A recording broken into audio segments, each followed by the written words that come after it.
un dernier argument qui n'est pas publié, parce que les gens qui voulaient le publier ont été un peu censurés, c'est l'analyse du virus. Dans l'analyse du virus, par rapport au virus précédent, il y a 8 séquences différentes. 6 de ces 8 séquences sont concentrées sur un tout petit segment de 300 codons, une toute petite place du virus. Et dans ces 6 séquences particulières, il y en a 3 qui sont directement issues du sida. Alors, la nature peut faire n'importe quoi, elle peut faire ça, bien entendu. Mais la probabilité pour qu'une telle anomalie soit réunie au même endroit est de l'ordre, d'après un statisticien américain, de l'ordre de 1 sur 10 000. Le professeur Luc Montagnier fait éclater une bombe en exclusivité dans notre journal.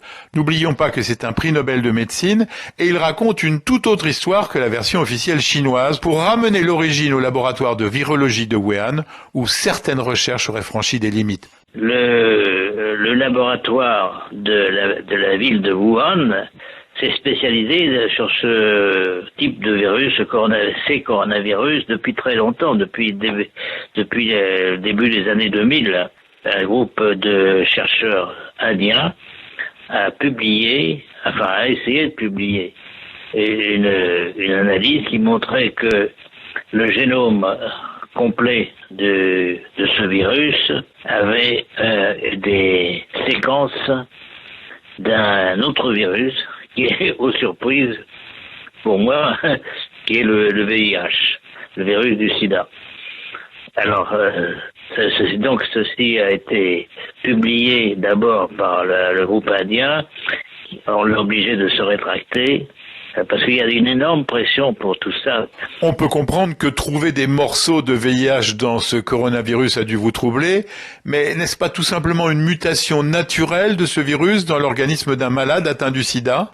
Non, parce que, si vous voulez, pour insérer une séquence de VIH dans le génome, il faut avoir des outils moléculaires. C'est pas le patient qui va le faire. C'est l'homme de laboratoire. Alors, l'hypothèse, c'est que ce virus sort du laboratoire de Wuhan. Il y a un laboratoire de haute sécurité, malgré tout. Ce virus a échappé peut-être à ses promoteurs.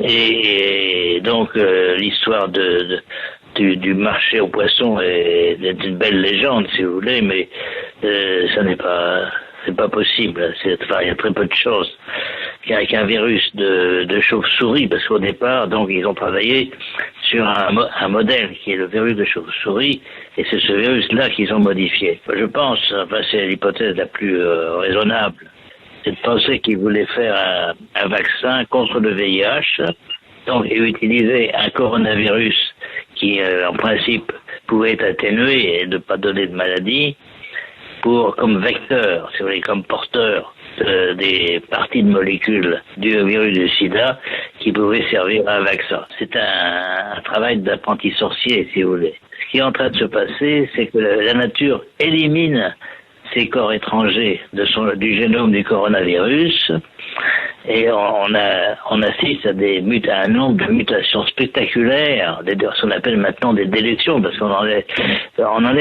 justement les morceaux qui ont été altérés, les morceaux du VIH. La nature les enlève spontanément au fur et à mesure que le virus passe d'un patient à l'autre. Et ça, on le voit maintenant. Surtout, c'est les patients américains qui ont été les derniers infectés. Et on voit ça sur la côte ouest des États-Unis, à Seattle par exemple, où là justement le virus qui infecte commence une dégringolade énorme dans cette petite partie du génome du coronavirus.